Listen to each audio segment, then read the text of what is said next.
Yes, welcome back to your Feel Good Breakfast Show, to what is a very, very nerve-wracking morning for all of us. We all wake up with cold sweats, because of course, today, I know it's the day, Baba. Time to find out if Buttrose is looking forward to a brighter future for Bafana or to one of uncertainty. Of course, we conclude Group C tonight. Bafana up against Ghana in a must-win fixture. We're languishing at the bottom of the group.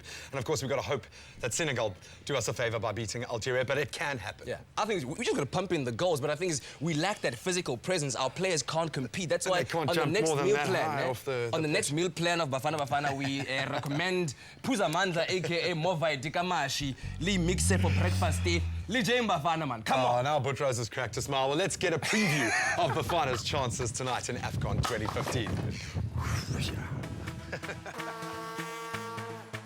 Bafana Bafana let another lead slip in the second group match of the African Cup of Nations, which saw them draw 1-1 with Senegal. We're often told about critical phases in the game, so the first 5 minutes of the first half, it's like the last 5 minutes of the first half, and vice versa in the second half. And then also you have after goals, which is also classed as a critical phase, and I think they'll be disappointed to concede at that stage in the manner that they did. I still don't understand why we're not starting with Bernard Parker, because I think we need that firepower. I think by now we actually realize that we need that firepower in the front.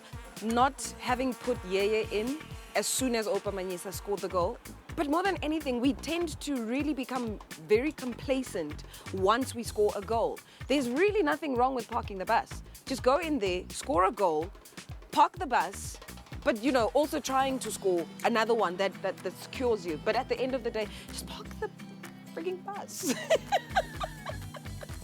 This is a young Bafana Bafana team. If you look at where we were in January last year, we were being called a bunch of losers. And for Bafana Bafana to hold their own against a team like Senegal, to hold them to a 1-1 draw, this team is in the top 5 rankings in African football. I think it's an impressive result.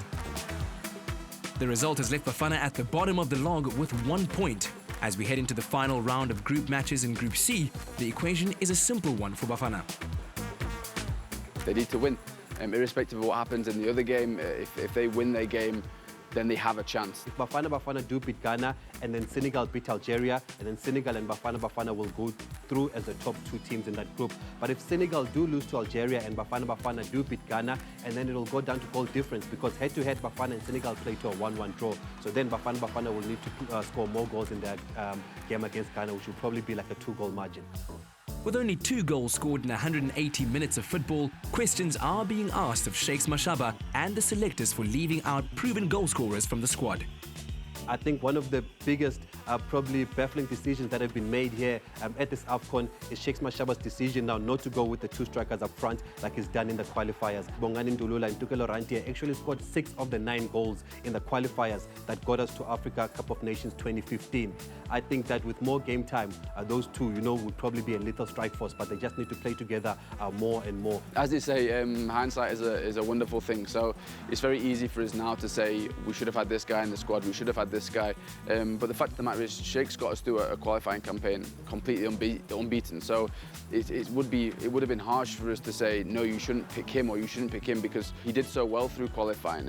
I think there were maybe 2 or 3 players that should have been in the squad that I would have taken if I was a head coach, but I'm not, and I didn't get us through qualifying. So like I say, it's very easy now to say that we should have had certain players there, but the fact of the matter is we've played well at this AFCON. We haven't got the results we wanted, but with a couple of tweaks, I think this team can still do things in the future. The boys did their level best. I mean, they tried to score. It's a pity we made a few mistakes, but at the end of the day, they gave it their all. So I don't think there's anybody to blame. At the end of the day, Shakes was not mandated to even be at AFCON.